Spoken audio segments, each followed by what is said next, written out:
มาหลับดวงตากับหัวใจเด้อปูเด้อมีโชคมีลาภรอรุ่นเลขทูบอีกครับเป็นสีกับผมเนาะเลขทูบจะได้ตัวใดนะครับ มารวมบารมีเพิ่นมีโชคมีลาภธุรกิจการงานเจริญรุ่งเรืองกันยังก็ขอให้ดีๆเสียบักม่วงก็ให้บักม่วงเบิดปูนนเพิ่นเฮ็ดบักม่วงก็ให้บักม่วงเบิดปอเด้อบักม่วงเข้ารัวๆแม่วานขายของก็ให้เบิดไว้ได้แม่เด้อผู้ใดขายของแม่ธุรกิจการงานค้าขายก็ให้เจริญรุ่งเรืองมีโชคมีลาภก็ให้ร่ำรวยเป็นอยู่ลูกแก้วนะครับเป็นสีผมนี่สิบรรจุเด้อบัดนี้พออีแม่สิเริ่มบรรจุดวงตาแล้วปูนสีแข็งมาท่านปูนสีแข็งเด้อบัดนี้เด้อเอาเห็นไปล่ะเห็นไปครับเป็นสีครับผมหัวใจกับดวงตาอุ้มดวงใจกับดวงตามาเลยบัดนี้แก็บไปเลยครับเด้อเป็นสีครับผมเอาดวงตาดวงตามาก่อนเบิ่งแล้วมันบ่เบิ่งแล้วกับลูกเอาขอพรเด้อเอาอธิษฐานก่อนยมเดือนอธิษฐานก่อนเด้ออธิษฐานดวงตากับหัวใจผู้ใดเป็นเจ้าภาพอธิษฐานจะได้บรรจุเด้ออธิษฐานเป่าสังไปเรื่อยๆเขาเป่าสังไว้อธิษฐานเราอธิษฐานครับผม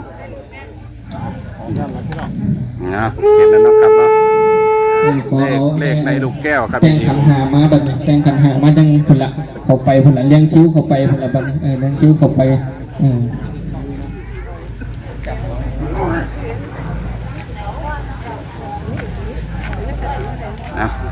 เขียนเอาชัดแล้วครับ FC ครับผมรอดเอาขอบารมีรอดเอาเบิ้งเอาเป็นยังไงเบิ้งเอาอธิษฐานเอาขอให้ร่ำขอให้รวยมีโชคมีชัยถือโชคถือลาภแล้วมันทีหนึ่งเด้อสิว่าเห็ดสั่งงามมาสักทำบุญบำรุงพระพุทธศาสนาหน้าเพิ่นมาค้นทำบุญด้วยเพิ่นมาค้นทำบุญให้ท่านทำบุญให้ทานเพิ่นมา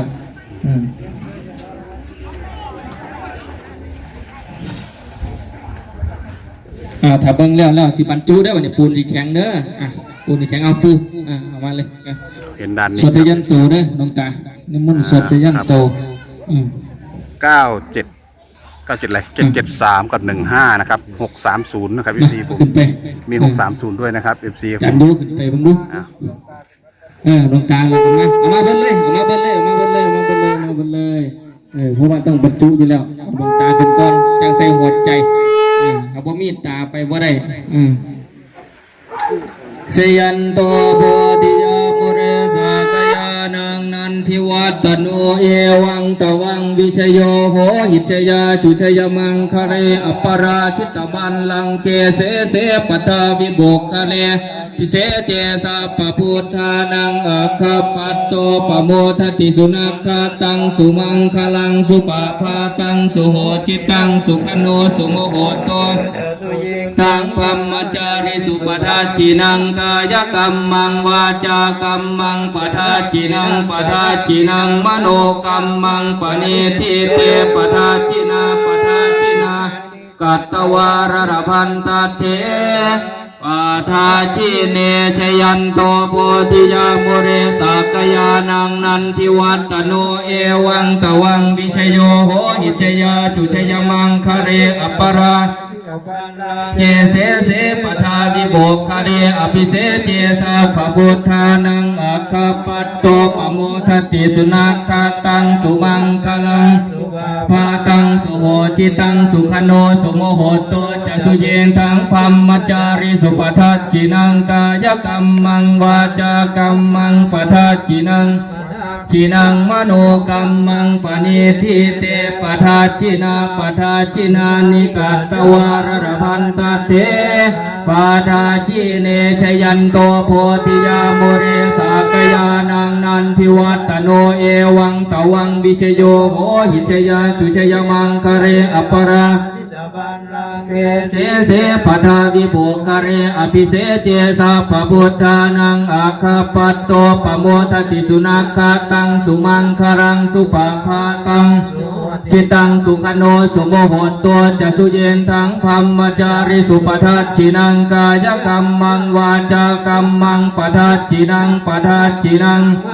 กรรมังปณิทิเตปทัจจินานิกัตตวารรพันตเต ปาทาชิเนชยันโตโพธิยามุเรสากยานังนันทิวัตโนเอวังตวังวิชโยโหหิจยาชุชยมังคะเรอปราเสเสปทาวิโบคเรอภิเสเจสะปะพุทธานังอาคาปัตโตปโมทติสุนักตังสุมังคลังสุปาปาตังจิตังสุขโนสุโมโหตโตจะสุเยนทังพัมมจาริสุปทัชชินังกายกรรมังวาจากรรมังปทัชชินังปทัชชินังกัมมังปณิทิเตปทัชชินาปทัชชินานิกัตตวารรพันตเตปทัชชิเน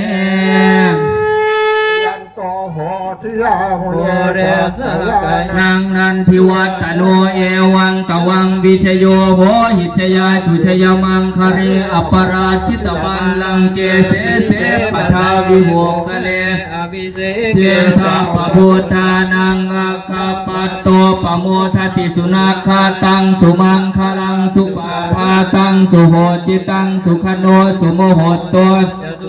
ตังพัมมจาริสุปทัชชินังกายกรรมังวาจากรรมังปทัชชินังปทัชชินังมโนกรรมังปณิทิเตปทัชชินานิกัตตวารรพันตเตปาทาชิเนชยันโตโพธิยามุเรสากยานังนวามรบันตเต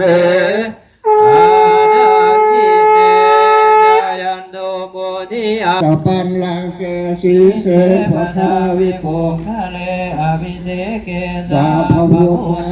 นังอาคาปโตปโมทาเจ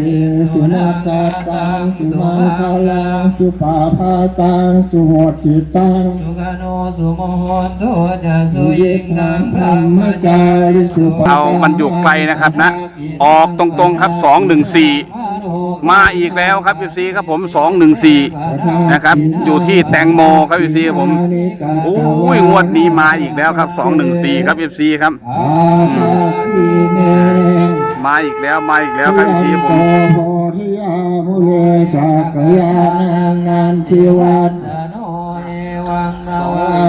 ครับ3ตัวเลยครับ214เอาเห็นไหมครับพี่ซีครับผมแตกอีกครับ214ครับพี่ซีครับผมสุปาภาตังจุโหติตัง เห็นไหมครับพี่ซีครับผมก็จะสุเยกทังพรหมจาริสุปทากายกรรมังวาจากรรมังปทักขินังปทักมโนกรรมังปณิทิเตปทักขินาปทักอ้าว214มาอีกแล้วครับพี่ซีครับเลขทำพิธีวันนี้ครับเป็นเลขทำพิธีนะครับพี่ซีครับผม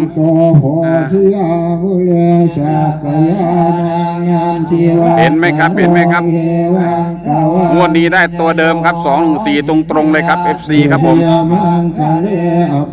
แคปหน้าจอแล้วไปขยายดูอีกทีนะครับเพราะว่าอยู่ไกลครับพี่ผมทางช่องดึงมาให้ได้แค่นี้ครับแต่เลขในลูกแก้วนะครับเลขทูบได้214ตัวมาโหโตจะสุเยชังพรหมจาริสุปทักขินากายกรรมังวาจากรรมังปทักขินังมโนกรรมังปณิทิเตปทักขินาปทักจัตตวานะละหันตเต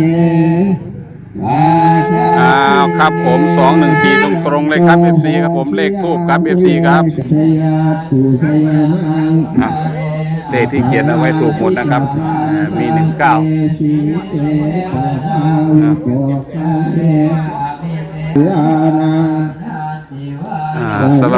สรุปตัวเลขวันนี้ครับ FC ผมบอกว่าทำพิธีนะครับเนาะทั้งชุดเลยได้ตัวนี้ครับเลขอยู่ที่ลูกแก้วนะครับ FC ครับสีเชปทาวิโปทะเลอภิเชเกสัพพะพุทธานั เลขอยู่ที่ลูกแก้วมี 973 630 ครับ อันนี้หมดทุกตัวนะครับ2 ตัวมี 73 มี 91 มี 76 แล้วก็มี 15 มี 71 ครับ FC ครับส่วนเลขทูปเป็นตัวเดิมครับ 214 ครับไฮไลท์ที่สุดคือเลขทูป214 นะครับได้แค่ 214 ครับ FC ครับผมเป็นเพียงแนวทางและความบันเทิงเท่านั้นครับ FC ครับผมแคปหน้าจอไว้ด้วยครับเด้อ FC ครับ